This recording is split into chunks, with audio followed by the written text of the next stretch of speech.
Downs Gaming and Hotel, we work extremely hard to make your experience here convenient, safe, and fun. I love Batavia Downs Gaming. We love it! I love Batavia Downs Gaming. We don't just like Batavia Downs Gaming, we love Batavia Downs Gaming. Batavia Downs Gaming, Hotel, and Racetrack. We not only want you to like coming here, we want you to love coming here. Folks, welcome back. It is not the show where it's wrestling with your budget. It is not the show where it's wrestling with your conscience. It is wrestling with emotion. And we're coming off a big Memorial Day weekend where we had Double or Nothing. We had a Saturday night main event with all kinds of craziness. We had people being so excited during Anarchy in the Arena. That was pretty cool to see. I'll give it credit where it's due. But obviously coming off a big week, and we're basically at the halfway point of the 2025 year. So we might recap a couple of our favorite angles that are currently going and maybe predict where they'll go from here. But, gents, obviously, starting off the show, what did you like most from the weekend and where you're at coming off of the Memorial Day craziness? Why don't we start with our head of the table, Mike Partham? What are you feeling in the wrestling world coming off this busy weekend? So much to do and so much to unpack. I guess the real intrigue for me is Hangman and Page going over on Will Ospreay for the AEW Men's Owen Cup, and certain reports are coming out from Fightful about who was lobbying who, and not lobbying themselves, but lobbying each other, which is really it adds a shoot layer of intrigue to it. Like, I mean, Ospreay, everybody's been trying to say he's going to be the one anointed to be the next, head of the company, so to speak. People were saying that last year, and Ospreay was basically giving the rub to guys like Swerve Strickland, putting him over in his title reign, and we're all saying, okay, it's going to be maybe another year. Like Cody had to get a full year under his belt before he was allowed to go over Roman Reigns. And not to get too far ahead of the topic, but I'm hoping that that's not the thinking from AEW, that they're going to have to let this Death Riders thing play out a full more year before they, put someone over and end this whole thing. But Hangman is an interesting choice. People are behind him. I thought I heard a few smattering of boos in the audience when Ospreay was in control late in that match, almost as like they were really getting more sentimental for Hangman. But it's interesting, and some people have speculated. I don't know whether you guys think this is legitimate to think that maybe it's not so much that they're being so generous with each other's spot. Maybe they're knowing exactly how it's going to go at All In, and they don't want to be the one to take the fall when everybody's expecting them to win it All In. Maybe they don't want to be Cody Rhodes at WrestleMania 39, like Ospreay was at the end of the Owen Hart final, sitting there, sulking and, his failure, so to speak. So is it because they believe in each other, or is it because they don't want to be the fall guy for the ongoing Death Rider storyline? What I'm going to jump in there, because if that is true, I'm not saying. Does anybody think that's true? That they're like waiting for Darby? If this Fightful report is true, that Tony Khan didn't tell either guy who he had going over until the week of, what makes you think he also told them what's going to happen at All In? I don't think Tony knows what's going to happen at All In at this point. If he's not making a decision and letting it be known amongst the guys in the locker room who are in the match, nonetheless, not letting them know till week of, less than a week until their big match that determines the next title shot holder. I don't even know if Tony knows who he wants going over in that match, let alone telling them, by the way, you're just going to go on to lose it All In. Jake, what do you think? Well, let me cut in for a second, Jake. If there's one wrestler who would know besides Tony Khan, it would be Jon Moxley, who's at the center of this whole thing. Because I think he and Tony Khan have been sort of crafting this whole thing from the beginning. And if they had Darby in mind and they want to stay on that course, then Jon Moxley is the one who's going to make that call. But Jake, what do you think? From the Fightful report specifically, I did note the fact that it said Jon Moxley was in favor of Hangman Adam Page winning the thing. And just wondering you always got to wonder when especially these reports come out, who's sourcing these reports. That sounds like something Jon Moxley would want to jump on and get fan favor from. Like, hey, everybody's happy about Hangman winning. I'll tell Sean that I was in favor of him winning too. I think that from a broader standpoint, whenever something really good happens for AEW, people within AEW that are unhappy go to the dirt sheets and complain about something to try to rain on their parade. Well, We you got a saw couple on examples of that. Bad culture. Bad on culture Instagram. over there. You saw on Instagram, Eddie Kingston was basically, really upset that Yep. this got out for some reason. Yep, and I think it's a pattern that's happened. WWE is better at PR. They're better at keeping people quiet and not letting these things leak out about complaints. Now it's happening a lot more recently. People are more willing to kind of speak freely about booking. Natty being someone in particular doing it, but AEW this happened after Also, Cody Rhodes on his new podcast. So what do you want to talk about? I'll be subscribing. we'll talk. We can talk about Cody a little bit later too. That I was interested what the Codester had to say. But to begin with, let's go to just the original point you made, Mike, about the intrigue of whether these guys didn't want to just get fed to Jon Moxley. I'm going to look at it from a more optimistic standpoint. I'm going to choose to think of it this way. The guy that we know who's still working for AEW, who is really the heart and soul of this company, Bryan Danielson, a man who unwillingly basically won the AEW title when he was basically forced by Tony Khan and by Swerve and by everybody else to win that title to get this Death Rider storyline kicking. And I think that the influence of Bryan Danielson is extremely obvious to this entire generation of wrestlers, but specifically this main event crew of AEW. When you talk about Swerve, when you talk about Darby, when you talk about Ospreay, and now I think you got to talk about Hangman. Selfless guys who want to do better for the man next to them and put the other guy over. And I think it's just two guys who are cut from that cloth who that's just how they feel. They know, because you want to know what? You want to know who's not hurt by a loss in that match? Hangman Page or Will Ospreay. Because even if they're hurt, even if they take a step back, they're so fucking good. They're going to be back at the top in 6 months, bro. That's just what they do. And I think that they know that.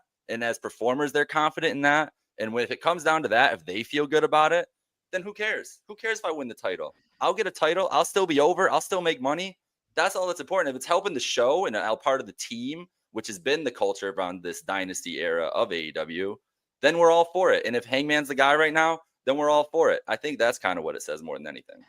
Yeah, you're not wrong in that Ospreay's not hurt by this loss because everybody's still looking at him as the future face of the company of AEW. 32 However, in wrestling, that's so young. But there's one little aspect one little theory that I can't shake. And when we're commenting on, Moxley wanted Hangman to go over, and we're wondering why Hangman and Ospreay want each other to go over. Could possibly Moxley want Hangman to go over because if he's planning on retaining at All In, if Tony Khan is planning on Moxley retaining it All In, he knows that he'll be less hurt by going over Hangman than Ospreay because Ospreay is the chosen one for the future. He can't beat Ospreay yet. He can't be the one that beats Ospreay. I just don't see like all of these guys thinking it this far ahead that you are. I don't know if this is even like a I do think everybody's thinking about. I got a voice in here. On this one. I cannot believe for 1 second that Adam Page or Will Ospreay are so worried about getting fed to Moxley at the biggest show. And by the way, being in proximity to the championship match for 2 months gives Tony Khan the opportunity to change his mind, gives the opportunity for things to change. So it's not just like you go there and you know exactly what's going to happen. So I just can't believe that. I'm sorry. I want to say that I think everybody's concerned what they're doing at the stadium show. Everybody's concerned what they're doing at WrestleMania. Everybody's concerned with what they're doing at All In. You don't want to be left off that card. So you want to make sure you have some shit nailed down if you're a performer. So for sure, but I think you'd be silly to think Will Ospreay, Hangman Page, Jon Moxley, hell, Darby Allin all get left off that show somehow if they're not in a title picture. That's what's crazy. Oh, we're not, but Slick, we're not talking about left off. We're talking about the biggest egos in the world. We're talking about guys that want the main event. Sure. Whether they and Will Ospreay and Hangman, that's the whole point. Like maybe they didn't want the main event, but you know what they're gonna get if they didn't take the main event. The assurance they'd get from Tony is we're better get a fucking good match besides that if we're doing this though. Like they would definitely get that assurance that we're going to be prominent. And listen, there might be people in the locker room too that really want Hangman to beat Moxley themselves. I'm sure there's people in the locker room that are like, let's just get this Death Riders thing over with for fuck's sake. So speaking of being left off, now that they've chosen essentially Hangman to go against Moxley, we were all, at least I was, and the word going around was we were all penciling in other matches like Hangman was going to reluctantly team with his old frenemy Swerve and going against the Young Bucks. So now, and Ospreay was going to go against Mox. Well, now where does this leave Ospreay? Where does this leave Swerve? Where does this leave the Young Bucks? So those questions are up in the air for All In. Yeah. Maniac, Mute Monster. Mute Monster. And speaking of questions, Batavia down is more, lots more. Trainwreck Trivia presented by Batavia Downs. This one's an easy one. 24 years ago today in WWE, maybe added a W there, the hardcore title changed hands 2 times. Went from Superstar A to Superstar B to Superstar C. Who are the 3 superstars? And your hint is that in the last 2 years, they've all had a match in AEW. Okay. Wait. So was this hardcore title under 24/7 rules at the time? How many guesses? I think it was. How many guesses? I believe so. I believe it was. How many guesses? Let's see if we can get it in 5 guesses. I was gonna go let's talk RVD. Total. I was gonna go RVD and Jeff Hardy immediately. I think Are those I was going to guess official? RVD. I wasn't thinking Jeff Hardy. I am thinking Adam Copeland. Okay.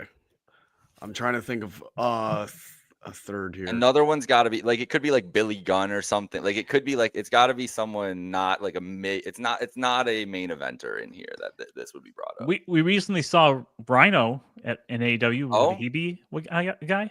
Could impetus for this trivia here. I like an RVD guess for RVD and Copeland guess for sure. I'm definitely gonna say RVD Jeff Hardy for my guesses. I'm trying to think of like one more ECW guy. Let's go one at a time as a panel. So, Okay. who's your first guess? Probably RVD. Yeah. And I think we're all on the same page there. Yes. RVD? Yeah. Not in it. Wow. Things are getting tricky. What about Adam Copeland, the formerly known artist Edge? By the way, I'm enjoying some Smarties. I know I'm probably making. They are noise. fire. My parents love Smarties. I don't get it. It must be an They're Australian sugar. thing. Trainwreck Trivia. What wrestlers exchanged the hardcore title in WWE on this day 24 years ago? It's got you're giving us a hint right there. It's Adam Copeland. Come on. Yeah, Edge is there. Yeah. Is that the guess? Edge one. Yeah. I'll go with you guys because I don't know, but I'll go with you guys. The artist formerly known as Edge? Oh. Over 2. How about Chris Jericho, guys? What do we think there? Or wait, you said 24 years ago? He might have still been what, WCW? No, he was WWE then. Yeah, but he might have been right at the. I'd go for it. Trust your gut. I have nothing else. Screw it. Yeah. Jericho? Chris Jericho was the B in this situation. Okay, we're All right, working all right. now. We're So working now. he pinned the first wrestler to win the hardcore title. He was then walking up the ramp when this wrestler came in, attacked him, and won. the title. Okay. It was Rhino because I remember that. Did he spear him like? No, was it Raw or SmackDown?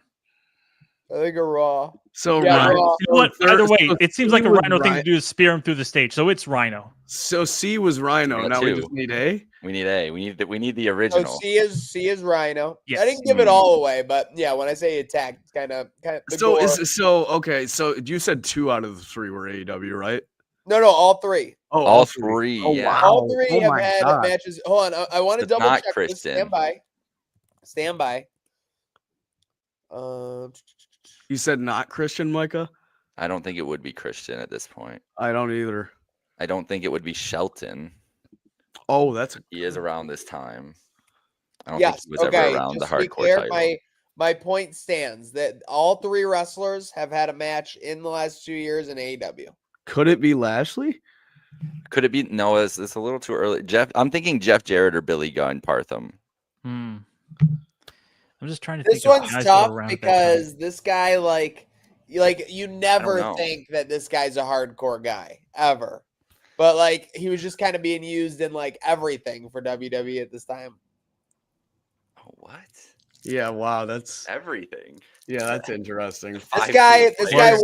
this guy's a Grand Slam champion. I'm pretty sure. What?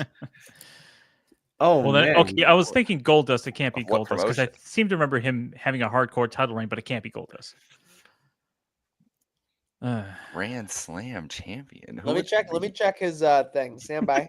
Who else could? I got nothing. Oh, Might be the longest train wreck trivia we've ever done, but I really don't know.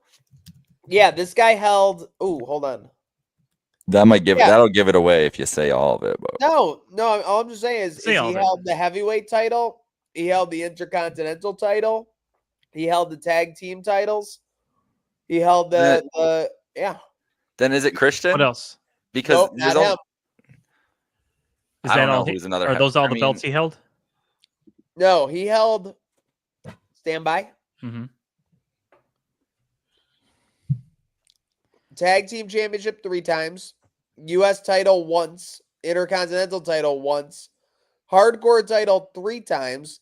Tag team world tag team titles 5 times. Is that WCW? Oh, was it MVP? Nope. Oh, Big Show. Undisputed WWE champion 2 times for a total of 78 days. oh, WWE champion as well. Oh, okay, so definitely. Wow. Yeah, Jake, that might you might Big not be Show? off there. Yeah. What do you got? Is it? Wait, wait, is it Wait, Paul wait. White? If Wait. it was wait. If it was Big Show, Wait. he would have an ECW title reign You're included right. in that. You're right. I Oh, did, true, true. and he does. It's the Big Oh. Show. Okay. There we See, go. Chris that would Jericho have given it pinned- away. Chris Jericho pinned. I didn't want to give away. If I said he was an ECW, WCW, and WWE, it would have been a little bit easier. Yeah. Yeah. But like I said, he did a little bit of everything because he was just a big giant. Could be in any match. But yes, so Big Show is pinned by Chris Jericho, who walks up the ramp only to be gored by Rhino, your new hardcore champion, 24 years ago today. Speaking of other shit that don't make sense, so you talked about this part. Go a little bit further. What do you think about Heyman's logic in this situation? I mean, the first thing I thought of was Steve Austin's heel turn, and when he joined up with Triple H and became the 2-man power trip. And I remember that infamous in-ring interview with Jim Ross, where he was basically trying to explain himself. Well, Jim Ross was finally asking the questions, and Steve was finally giving answers before he said, "I don't know yet, no explanations." But finally, Jim Ross got some answers out of him, like saying Vince McMahon was, "It was an insurance policy." And then finally, when he gets to Triple H, Steve was like, "Well, if that man was so sick enough to try and have me run over by Rikishi, wouldn't you want a guy like that on your side?" And that's sort of the backwards logic of Bronson joining up with Seth, or Seth recruiting Bronson. But I really think that Paul Heyman and the company and the creative crew left a lot on the table as far as more recent events like War Games, because Bronson was going against Punk and he was going against Sammy, and going against Roman, who is Seth's arch blood nemesis, and essentially Punk pulling Roman out of the way not necessarily was going to cause Bronson to break his ankle, but in Bronson's mind, he could say that that's the reason, and he's here to get revenge on Punk and Sammy and eventually Roman if he ever brings his butt back to television. So that would have been a little more logical reason than what Paul Heyman was saying. Time this year. What's that? Special. Roman's third return this year is going to be like so special, dude. Seriously, get him out. Yeah, put up like the 25th graphic of Roman Reigns returns to SmackDown or Raw or whichever show he's going to be on. Who do you think has had the bigger returns this year, Roman or the Prophet? Oh, Prophet for sure. Seriously, I remember that entrance at his house. That Profits was bigger, so but if he wants to be anything like Roman, he's got to step these numbers up a little bit. He does, and that's saying a lot with Roman's work rate. So, but to be honest, though, when he was walking into his building that day after that big return, They call this cinema. seriously. Yeah, I guess it all depends on how many seasons of Survivor they can fit into one calendar year, right? What a roast! All right, I like it.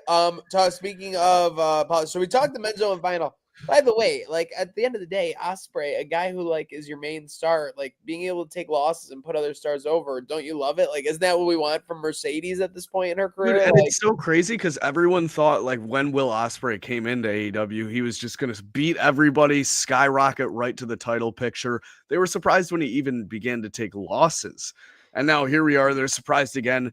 I was so happy Tony was just able to pull the trigger on it because I did say on the pre-show, it feels like Hangman needs to be back in the title picture right now.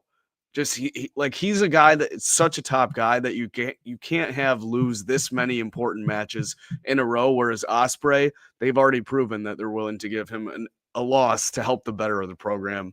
And I think getting Hangman Page back towards the AEW World Championship is a way of getting that feeling restored.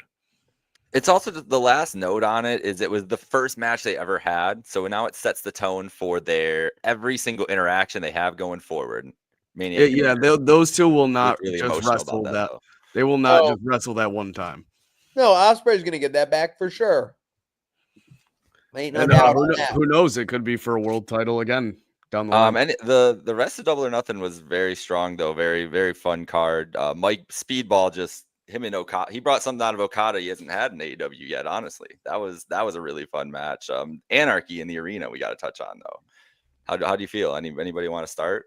The music was awesome. Music during wrestling, I forget how cool it is between every Anarchy in the arena. Legitimately, it makes it so much better. I know they try and do like certain stuff, like the let the bodies hit the floor. They missed that by like probably like a half second from it being like perfect. Like they hit it, but it was like they missed it by a half second from it being perfect. But I always forget between Anarchy and the arenas how awesome it is. Well, welcome to the show, Mr. Voice of Reason. I just got to say a couple of things. Yep. Anarchy rules, professional wrestling rules. I just saw Paul Skeens in person. He rules. And Trainwreck Sports and Wrestling with Emotion rules. There you go. And Well by said. the way, Paul Skeens is finally getting some run support. He needs Ernie Green in person every game. To get that run support, yes. Absolutely.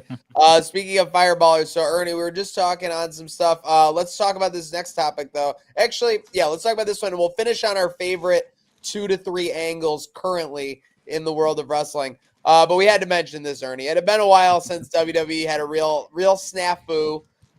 So honestly, this didn't even click with me right away, and we were talking, but pretty crazy to leak this result. Let's start with Parthy and then go to Ernie. What were you guys' thoughts on this fallout and how it's kind of been like handled, quote unquote, I guess? Yeah, we were talking before we went live on the air that we didn't even notice the graphic when they put it up with Vikingo versus Chad Gable, that there was this little text in the middle saying, for the AAA Mega Championship, which is their essentially world championship. And it didn't really either get noticed or click with people that, this means that Del Rio is Alberto Del Rio, Alberto Patron, whatever they're calling him these days, is not going to be the AAA Mega Champion anymore, given the result that's going to be aired and has already been taped. Jake, what was it, a couple weeks ago, you said?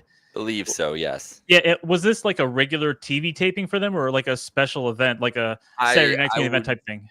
I'm ignorant to how they run their TV, but I believe it's like I believe they run it. They tape a couple episodes and put them in the can, like kind of how TNA would do it, like 3 or 4 at a time, and then run them like that. Yeah, I'm just glad that this leaked not before the actual match happened, because that would have been. Well, I mean, you know what? Who cares what Alberto would have been feeling if this got leaked before or after? You know what? Screw Alberto. I'm just glad that WWE is doing what we were all hoping and predicting they would eventually do, which is move on from Alberto as AAA champion now that they're the ones holding the keys. But Ernie, what do you think or feel? I don't think this was an accident in any way, shape, or form. A little PR play. There's not a giant interest yet in AAA in the United States, and by accidentally leaking the result, now everybody can say, now we got to watch this match because he loses. And also, don't forget the greatest, the biggest turning point in the Monday Night Wars. Right. Was when Tony Schiavone leaked Mankind beating The Rock, and they thought it was gonna, make people stay with WCW, when in reality it completely changed the landscape of pro wrestling. Of course, it was the same night as a finger poke of doom. It wasn't just that, but that was like literally like 1 million people turned their channels at once to go watch that happen. So they know this by history. I do not think this was an accident in any way, shape, or form. I think they know that Alberto Del Rio, whatever his stupid name is very toxic, and and his name is rightfully very toxic in the United States. And by giving people a week's notice to let you know that, hey, this is the new AAA, Del Patro's not going to be around anymore. We're going to have a fantastic main event in LA in July. I don't think that I would say 99.6% it was done on purpose. Yeah, I was gonna say I was gonna invoke Mick Foley and WCW trying to spoil his party too. So it feels like it might be a reverse psychology thing. Like they know that leaking results can get eyes on a product. But Jake, what are your thoughts and feelings? Hey, you're probably right, and that's a good move for WWE and WWE fans and WWE as a large and everything. But if there was a AAA fan who was following along AAA product and then just was scrolling on Twitter and they ruined their result, I feel bad for that person and the rest of the wrestling world and the Mexican wrestling fans who have been following along with everything going on here. And then WWE bought it 2 months ago and everything's flipped down on its head. Now that's I know, neither here nor there. It is what it is. WWE's not going to care about that. They never will. But good PR move, definitely. I mean, Mega Championship match too. It makes sense. Like Vikingo Gable for the Mega Championship is going to be fucking awesome. And the Mega Championship has some real history to it. So I'm excited to see what they do with it. But yeah, just a slimy move by a slimy company. So no surprises. Yeah.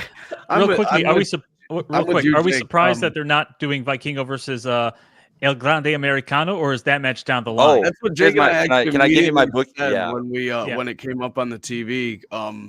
I theorized too, how cool would it be if they could like get El Grande Americano to somehow be there as well for some chicanery during the match so El that Grande there's more helped speculation and commentators have proof on camera that they are not the same person. I think there's a lot that could be done there. But I'm with you, Jake. Honestly, the only reason we're talking about this is because we're like hardcore wrestling fans. Most wrestling fans probably saw that graphic, didn't even know what the AAA championship was, that it was a thing, let alone former superstar Alberto Del Rio was that champion. So I think they might not have even thought about it like that it would affect many people. I think they might be surprised by the reaction, how many people are trying to make a point out of it, because at the end of the day, it doesn't really matter. The first people that actually care, very minimal of them, and there's going to be a lot of people watching that AAA match for the very first time with their eyes on the product of AAA. So it really doesn't matter in the long run. But it's funny knowing the company and their history of snafus and what they're capable of in that regard. Could this have been a Dwayne Johnson Rubik's Cube move? Yeah, your one step directly affects the next and every other one you can take. All I gotta say, and I know he's like a piece of shit, basically, like according to everyone, like El Patron or whatever. But just imagine being like a poor, like out of the loop El Patron Mark and just scroll the timeline. It just seemed like that in a week. Like your guys just not gonna even have the title. You're getting like, cooked. Yeah.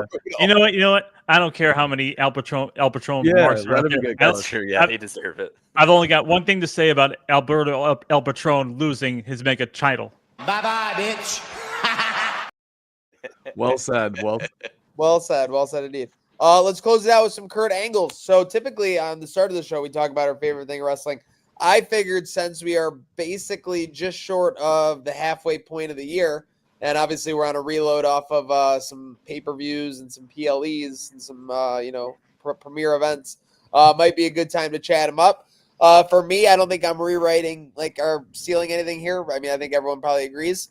Hurt Business and MJF, probably the best story where it's not actually like matches, like a payoff, anything like that. This has just been week to week. Bobby Lashley being a prick, Shelton Benjamin being like sus as fuck like all the time, and then MVP just kind of actually being like legit. MVP just a deal maker, trying to do business, trying to help the syndicate for sure. So I've been enjoying that. Looking forward. I don't know if we're getting that tonight on AEW. There wasn't anything listed in the promo from what I saw. They've kept just looking at that. But what angles are you guys? Obviously, we're about to get into Tony Mercedes, they'll have a face-off tonight. What storylines are you guys looking at most? Obviously, what are you enjoying the most in the world of wrestling? I'll jump in on Tony Mercedes just because that's what I was going to jump in with. They're not. There's not an angle between the two of them yet, but these two characters meeting up at this point, Tony and Mercedes. I mean, the dynamic between them is going to be awesome for the next 45 days, whatever it is. Tony is obviously, I think, the biggest baby face in the company. I think just biggest baby face in the world, and then Mercedes just obviously.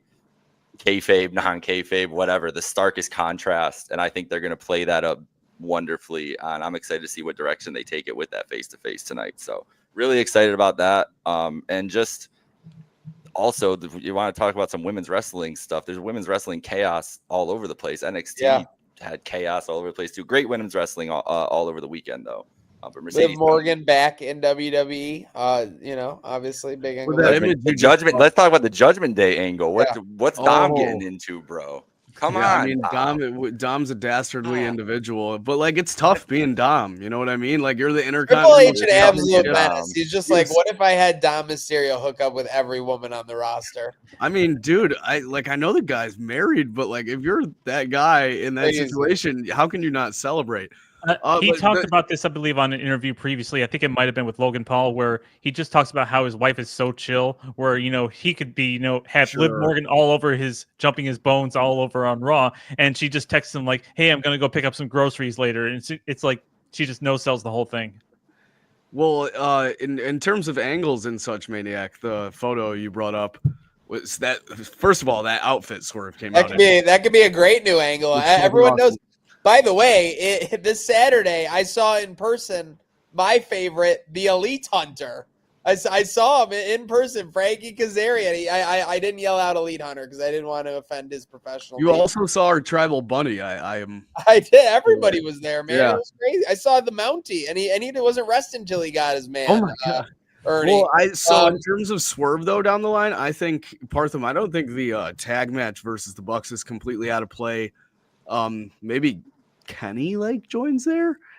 Well, yeah, Kenny and Swerve have been teaming up to take on the Bucks as of recent weeks, and especially in the Anarchy in the Arena match. I could see that. But then again, Kenny has a date with we assume with Kazuchika Okada, title versus title. Assuming Kenny doesn't lose his title, the international title, in this fatal four-way tournament match.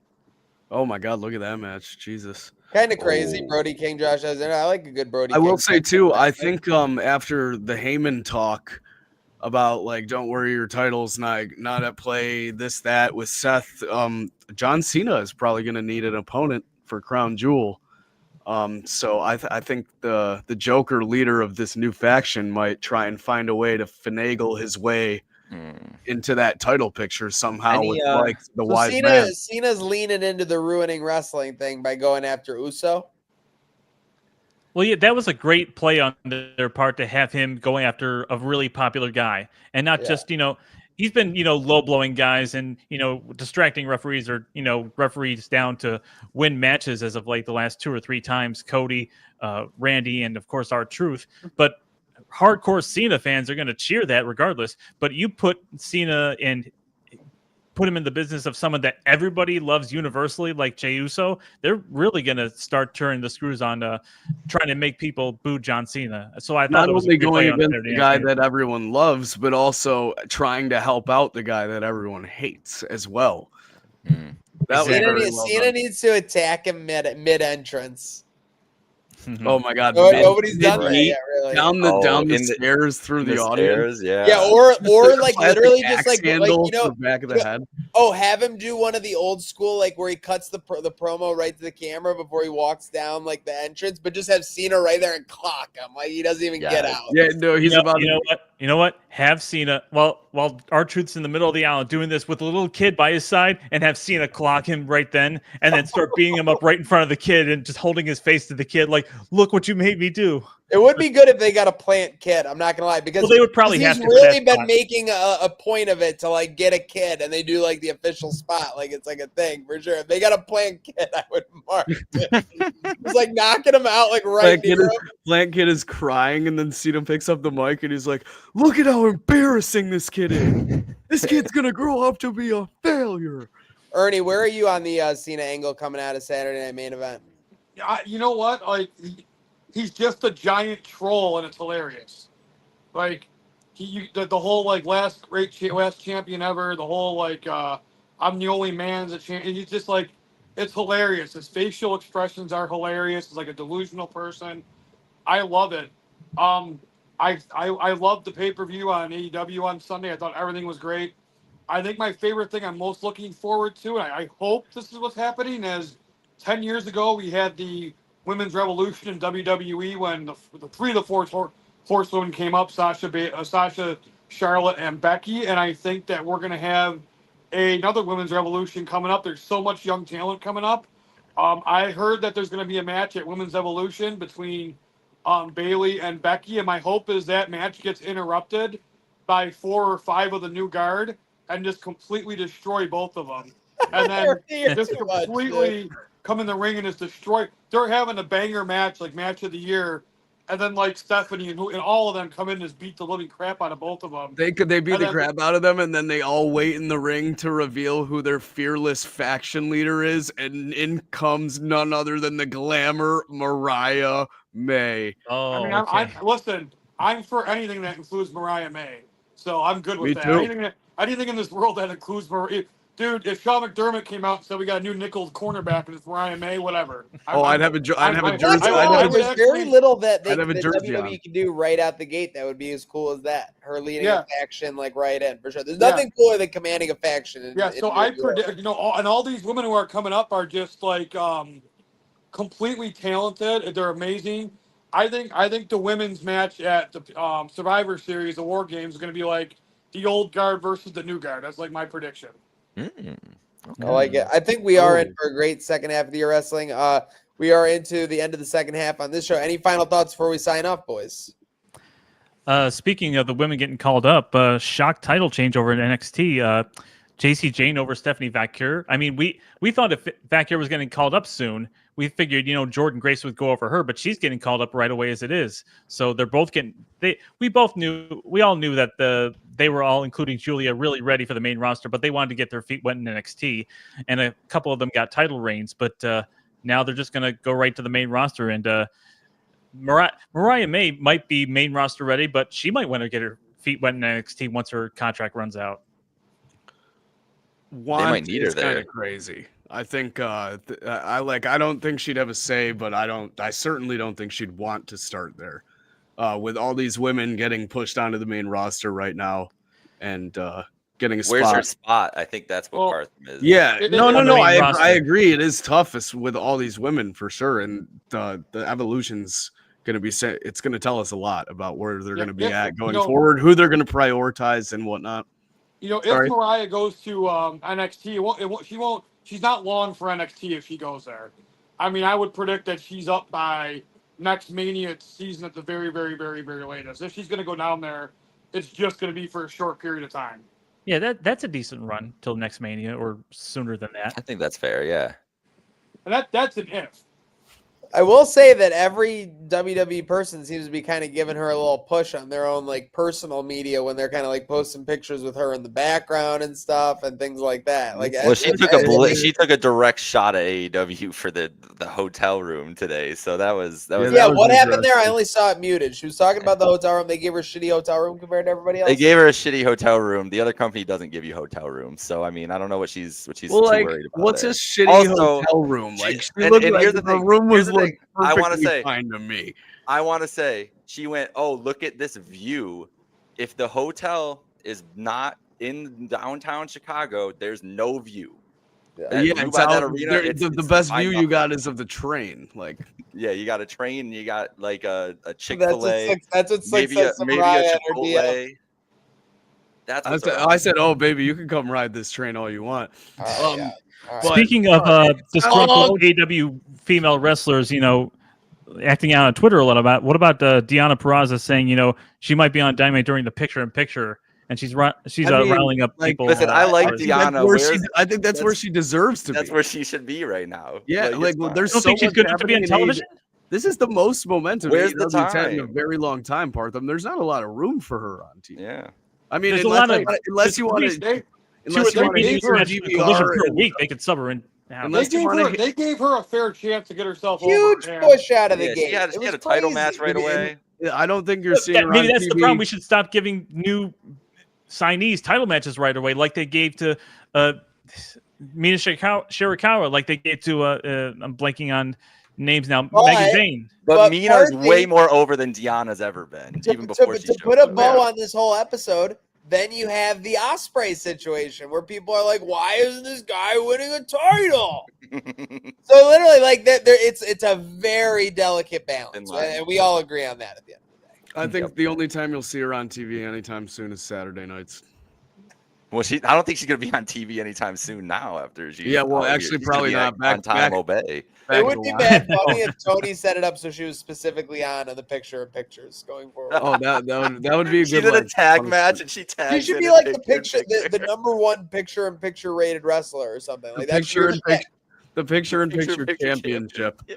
They- The she should start like picture-in-picture a- perfectionist. She should start like some sort of faction that's PIP, but not picture in picture. Yes, that would yes. be good. There you Actually, go. like Speaking of revolt tag revolution. matches, women's tag matches in AEW, there's the rumor going around that they're going to be introducing women's tag team titles. Which, if Mercedes is going to be Mercedes 2 belts pretty soon, it might not be the worst idea. Because they have, Megan Bain Penelope Ford, Anna Jay, and Harley Cameron. Tony Storm is going over, Parthy, and the sooner you accept that, you'll be happier. Well, we shall see tonight if those titles come to fruition. All right, these titles are coming to fruition tonight. Huge shout out to our champions, Ernie Green, Michael Partham, Jake Micah, Slick L, joining us. Make sure to continue to subscribe to Train Wreck Sports for more episodes of Wrestling with Emotion, trivia, takes, all and everything in between. Huge shout out to our panel, because this is the show where it's not wrestling with your conscience, it's not wrestling with your budget. It is wrestling